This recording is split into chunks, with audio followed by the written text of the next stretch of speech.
Bonsoir, bonjour, toi qui me regardes, peu importe où tu me regardes. Dans cette vidéo, j'ai un invité spécial qui va partager avec nous son expérience très récente, au cours duquel il a passé avec brio son examen de ITIL Foundation. Et comme à l'accoutumée, c'est toujours bien de partager les expériences de ceux qui ont déjà fait le chemin pour que toi aussi qui me regardes puisses en profiter. Maintenant, si tu es intéressé par une de nos formations, que ce soit le PMP ITIL Prince 2, n'hésite pas, prépare ta carte, contacte-moi et le tour est joué. Donc, sans plus tarder, laissez-moi inviter Mausé qui va partager avec nous son expérience de son parcours d'obtention de sa certification ITIL.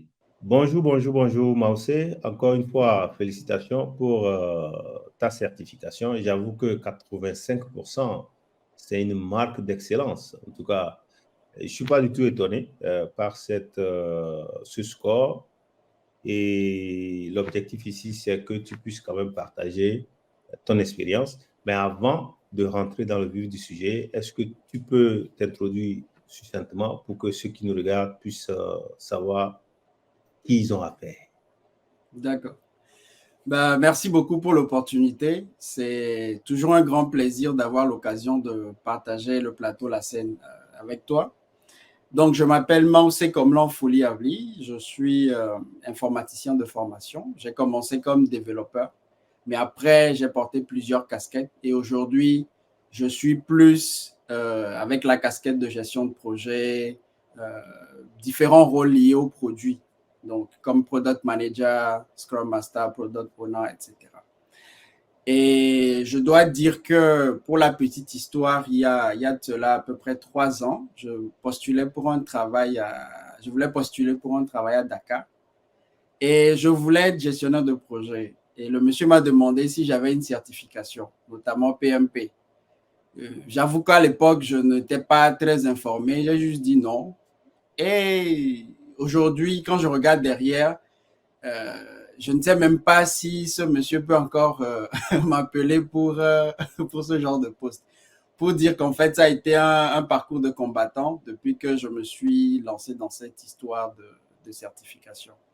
Et pour moi, les certifications, c'est une manière de standardiser les choses parce que nous avons l'expérience. J'ai plus de 15 ans d'expérience professionnelle, mais avoir le même langage avec les gens, pouvoir facilement communiquer et mener à bien nos projets, ça a été un challenge, en tout cas pour moi.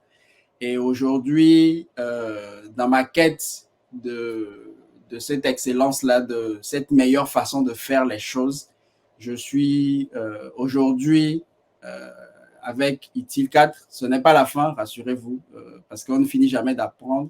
Mais oui, c'est un peu ça l'objectif du pourquoi j'ai passé la certification d'ITIL 4 la dernière fois. C'est un peu ça. C'est ça. Pour la petite histoire, toi, tu n'as pas suivi le parcours normal des autres apprenants, puisque d'ailleurs, Maoussé est un formateur aussi. Donc, tu es certifié PMP, SAFE, PSPO, PSM, je crois. Et, bref, tu as toute une panoplie de certifications. Ma première question, venant après ton expérience de PMP et de SAFE, si je me rappelle bien. Je crois que tu as fait le SAFE avant le ITIL. Oui. Comment tu as trouvé la certification ITIL dans son ensemble en termes de consistance et tout le reste? Alors, très bonne question. Ce que l'on peut même se demander, c'est pourquoi avoir voulu faire ITIL. Parce que dans ma liste de certification, ITIL était à côté de PMP. Et SAFE, je dirais, c'est parce que j'ai eu la chance de faire partie d'un bridging programme. Et ça m'a permis de prendre les 4 certifications SAFE en même temps. Je prévois faire encore une pour pouvoir former, avoir le titre officiel de formateur SAFE. Mais ITIL, pour moi, c'était un peu un challenge personnel. C'est-à-dire quoi? Quand j'ai fini le PMP, il y avait un peu ce manque de gestion de support. C'est-à-dire quoi? Avec la gestion de projet, on part de l'idée jusqu'à ce que le projet ne soit, ou le produit ou service ne soit accessible à l'utilisateur. Mais je sentais un petit manque en termes d'organisation du support du C'est ça. produit. Et donc, je voulais une certification qui aborde un peu plus cet aspect-là. Et quand j'avais fait mes recherches à l'époque, c'était utile. Donc, c'était pour ça la raison principale pour laquelle je voulais faire utile. Et je dirais que je n'ai pas été déçu parce que utile,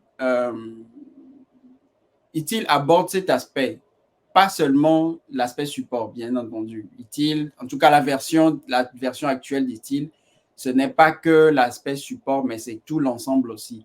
Mais ça donne les éléments clés pour organiser le support. Cette partie qui pour moi manquait dans la chaîne, de l'idée jusqu'au support, et après on recommence le cycle pour améliorer le produit ou le service. Maintenant, comment je l'ai trouvé? Je dirais que l'avantage avec les certifications aujourd'hui, c'est que quelque part, les connaissances, les notions se rejoignent. Donc, parce que j'ai fait par exemple le Scrum Master avec mon expérience aussi professionnelle, lorsque je voulais faire le PMP, tous les chapitres, les modules qui se rapportent à Agile, c'était un peu plus facile pour moi parce que je comprenais déjà, donc ça a été facile. Quand je suis Exact. passé aussi à SAFe, la même chose. Il y a eu beaucoup d'agilité là-bas aussi, donc ça m'a beaucoup aidé. Utile, alors, le petit secret, je dirais que c'est grâce à toi que j'ai eu aussi ce score parce que j'étais très confiant avant qu'on en parle parce que j'ai passé quelques mots textes, j'ai dit, ah, j'ai eu un bon résultat et tout ça, mais lorsque tu m'as dit non, retourne, va voir le glossaire, les concepts, etc.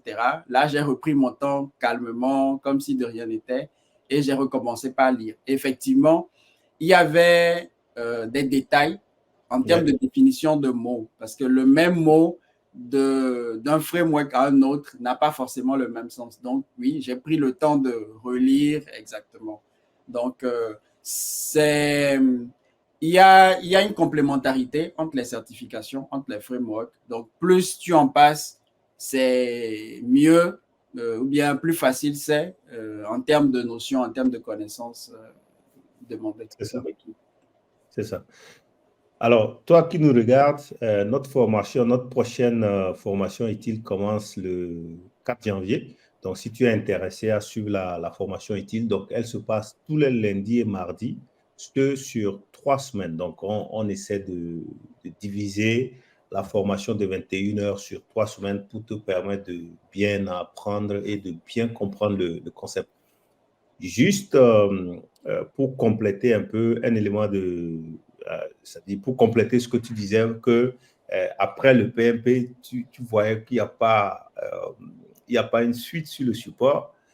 C'est ce que j'explique, c'est parce que toi, tu n'as pas suivi mon PMP. Donc, tu es allé acheter des trucs dehors et tout ça. Donc, ceux qui suivent le cours de PMP avec moi savent que j'explique très bien que le PMP couvre la partie gestion de projet. Et bien évidemment, si tu fais par exemple le PGMP, tu vas couvrir la partie gestion de programme et tout ça. Mais dans la chaîne de livraison de valeur, il y a la partie service. C'est-à-dire, quand le produit finit, il faut le mettre évidemment en service. Et la certification utile, même les ISO et tout ça. Donc, ce sont ce type de certifications qui vont t'aider à mieux comprendre comment on fait, c'est-à-dire business as usual, c'est-à-dire cette partie. Donc, et pour ceux qui se demandent qu'est-ce que je dois faire après mon PMP, oui, utile est la prochaine étape, ou disons la prochaine étape. Et d'ailleurs, si tu as fini de faire ton PMP, tu verras que utile même, c'est comme un petit championnat, quoi. Donc, ça passe très vite. Mais si tu n'as pas encore fait le PMP, je recommande aussi des fois de commencer par l'utile avant d'aller au PMP. Ce n'est pas les mêmes calibrages. Ma prochaine question est de savoir combien de temps ça t'a pris pour préparer tout ça. La certification utile. Du coup, tu es un professionnel. La certification utile. Mhm. Euh, je dirais à peu près 2 semaines. À C'est peu ça. près 2 semaines. Mais je lisais des choses avant de me concentrer sur les 2 semaines-là. Donc, j'avais passé, par exemple, des examens de test, des mocks, bien avant le début de la préparation. Mais ça. après ces 2 semaines focalisées utiles, parce que je voulais quand même lire et aussi découvrir des cas d'utilisation, comment est-ce que ça s'implémentait exactement, etc. Donc, je dirais à peu près 2 semaines. C'est ça. Oui. OK. Oui, donc je pense que c'est un time normal. Alors, ceux qui suivent nos bootcamps sur le ITIL, généralement, le cours va se passer sur 3 semaines, donc 2 jours par semaine, sur 3 semaines. Théoriquement, après les cours, tu es aussi prêt dans les 2 semaines qui suivent. Donc, c'est une certification qui se consomme très rapidement, mais qui a beaucoup d'informations très utiles. Ma prochaine question, si tu as un conseil à quelqu'un qui serait intéressé de faire ITIL, que le conseilles-tu? Comment il doit s'y prendre selon ton expérience? Déjà, je vais aller un peu au-delà d'ITIL. Pour tout ce qui est certification, déjà, je dis, c'est une question de planification. C'est-à-dire quoi? Ce n'est pas du tout facile, surtout quand on a un travail, on a la famille, on a différentes activités. Et il faut vraiment, moi, généralement, ce que je fais, je ne fais que ça. C'est-à-dire quoi? Quand je dis je vais passer une certification, il n'y a plus rien qui compte par rapport au timing que je me suis donné. Donc, si c'est un mois, si c'est 2 semaines, je ne m'implique plus dans aucune activité qui va me prendre du temps. Et j'écris beaucoup, mind mapping par ici, par là, je colle, je recopie des choses, je lis, etc. Donc, je suis focalisé sur la certification quand je me prépare à la faire. Ensuite, aussi, en fonction de son background, de son parcours, je recommande aux gens de passer par un formateur ou un mentor. Ce n'est pas parce qu'on est bête ou parce qu'on ne peut pas tout seul y arriver, mais c'est parce que les certifications, c'est des fois une question d'astuce. Par exemple, comment je passais le PMP, j'aurais pu facilement échouer parce que quand tu vois une question, tu veux répondre par rapport à ton expérience. Mais non, il y a des consignes bien claires. La certification voudrait que tu aies une manière de faire les choses. Donc, ces astuces-là, même comment gérer le temps. Moi, par exemple, j'ai eu des soucis techniques. Heureusement qu'on en a parlé un peu avant que je ne fasse l'examen. Donc, ces petites astuces ou aspects font que je dis souvent, même si tu penses que tu es prêt, ce serait bien d'avoir un coach pour connaître les astuces liées à la certification que tu veux passer. Ça t'évite le stress ou des fois tu te focalises sur un chapitre alors que ce n'est pas ça. Ou bien même chaque certification a son écho, exam content outline, que tu vas penser optionnel, mais non, le premier secret commence par ça. Ouais, d'où est-ce que les questions vont plus venir? Où est-ce qu'il faut focaliser son apprentissage et tout ça? Donc, moi, je dirais être concentré, avoir un deadline, ne pas reporter du tout. Parce qu'après, tu reportes une fois, c'est fini. Il y a de fortes chances que tu vas encore reporter. Donc, tu ne reportes pas.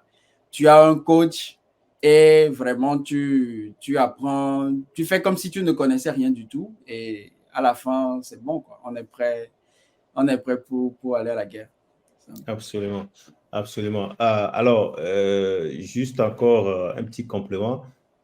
La certification utile et toutes les certifications de PeopleCert sont plus ou moins euh, organisées différemment. Donc, heureusement ou malheureusement, je ne sais pas. Donc, pour moi, en formateur, c'est heureusement. Vous êtes obligé de passer par un centre de formation. Il y en a qui vont juste vous donner le matériel pour que vous vous débrouillez. Alors, nous, chez Woloyem, notre approche est complètement différente. C'est d'abord, oui, la certification, c'est une bonne chose, mais moi, je m'assure que vous comprenez aussi le concept. Et d'ailleurs, c'est pour ça que vous devez venir faire votre formation utile chez nous. Vous n'avez pas que la formation, vous avez aussi les explications qui vont avec. Pour cet entretien, on a quasiment abordé tout. ITIL Foundation, c'est seulement, je crois, 40 questions. C'est pas très lourd comparé au PMP qui est de 180 questions. Alors, Ma dernière question pour qu'on puisse clôturer. Si aujourd'hui, tu devais refaire les choses entre ITIL et PMP, lequel tu allais faire en premier? Et s'il y avait quoi que ce soit à refaire, c'est-à-dire si tu devrais réorganiser la certification ITIL, est-ce qu'il y a quelque chose que tu aurais fait différemment que ce que tu as fait? Alors, pour ce qui est de l'ordre, moi je vois les choses plutôt comme un puzzle, c'est-à-dire qu'il n'y a pas vraiment d'ordre. Tu peux commencer par ITIL ou commencer par PMP. Parce que, encore une fois, c'est un puzzle. Ça se complète et c'est toujours un avantage. Par exemple, si tu as fait ITIL avant, tu as des notions d'agile avant d'arriver au PMP, ou sinon, ça se complète. Donc, je ne mettrai pas d'ordre. Après, ça dépend aussi, encore une fois, du parcours, parce que PMP est lourd en termes de, même rien que passer le test, 3 heures, voire 4 heures de temps, comparé à ITIL où on a 1 heure, PMP est vraiment lourd. Donc, Échauffement. PMP, c'est pas de la blague. Donc, c'est un peu ça. Maintenant, si je dois faire les choses autrement, je ne pense pas. Non, je ne pense pas. Tout est bon tel que c'est. Je ne vais rien changer. C'est ça. C'est ça. C'est Ton ça. dernier mot pour ceux qui nous regardent, celui qui nous regarde hésite de voir si je dois le faire, je ne dois pas le faire. Quel est ton dernier mot ou ton dernier conseil? D'accord. Alors, déjà, la première chose, les certifications, c'est vrai que c'est toujours un débat. Il y en a qui pensent que c'est inutile, c'est pas la peine, etc. Après, je dis, chacun décide en fonction de ses objectifs, de sa carrière, de ce qu'il veut faire. Moi, j'ai décidé de faire les certifications parce que d'abord, c'est beaucoup plus pratique que d'avoir un diplôme qui est général. Et la certification, encore une fois, te met dans un standard. Tu as le même langage avec les gens. Donc, c'est beaucoup plus facile sur un projet en tant que consultant ou en entreprise de mener à bien les choses parce que vous vous comprenez beaucoup plus facilement. Donc, que quelqu'un dise que c'est inutile ou pas, bon, ça, c'est à chacun de voir. Moi, je ne pense pas que ce soit inutile en tout cas. Ensuite, j'ai beaucoup de gens à côté qui posent des questions, comment faire, etc. Mais je me dis, les gens ne sont pas vraiment décidés parce que quel que soit le nombre de réponses ou d'encouragements qu'on te donne, quand tu ne prends pas la décision de faire la certification, c'est sûr que tu ne vas jamais la faire. Donc, prenez la décision, ne regardez plus à gauche et à droite. C'est ça. Venez à Oloyem, vous êtes dans de bonnes mains pour la certification ou les certifications que vous voulez faire. Et plus vous en faites, plus vous êtes à l'aise, vous êtes confiant. Même si ce n'est pas pour une augmentation de salaire ou quel que soit votre objectif, vous êtes vraiment beaucoup plus confiant, moi je trouve, lorsque vous êtes en face des challenges, des projets, etc. Donc, si vous voulez faire les certifications, ne réfléchissez pas trop. C'est une bonne décision que vous avez prise. Venez, nous allons vous assister pour mener à bien ce projet. Voilà un peu. Merci encore pour l'opportunité. C'est ça. Merci, merci, Marcel. Alors, je disais, je ne sais pas si c'est où est-ce que j'ai posté ça ce matin. Vous êtes payé dans les organisations par rapport à la valeur que vous créez. Or, pour pouvoir créer une valeur importante pour votre organisation, c'est que vous devez avoir des compétences. Et les certifications, c'est une très bonne manière d'obtenir des compétences pertinentes qui vont déjà booster votre rentabilité du quotidien. Et par ricochet, vous allez obtenir une rémunération plus importante. Donc, ce n'est pas un accident qu'il y a entre ceux qui sont certifiés et ceux qui ne sont pas certifiés. Donc, ceux qui pensent que les certifications, ce n'est pas utile, peut-être, mais les chiffres ne mentent pas. Ceux qui sont certifiés, entre ceux qui sont certifiés et ceux qui ne le sont pas, il y a quasiment plus de 50% d'écart de rémunération. Donc, si vous voulez contribuer mieux à votre organisation, je vous recommande, bien évidemment, l'expérience est toujours la meilleure, mais je vous recommande de confirmer cette expérience avec une certification. Et donc, si vous hésitez, contactez-moi, contactez-nous, on va pouvoir vous donner de la lumière sur... vous n'êtes pas obligé d'acheter nos formations, quoi que ce soit, donc on va pouvoir vous conseiller sur la marche à suivre. Donc, sur ce, je vous souhaite bonne suite, bonne fin d'année. N'attendez pas le 31 décembre pour prendre des résolutions parce que ça, c'est du charlatanisme. Le plus important, c'est de commencer maintenant et surtout de rester consistant dans ce que vous faites. Donc, sur ce, je vous souhaite bonne soirée et à bientôt pour un autre success story. Merci. Merci beaucoup. Au revoir. Au revoir.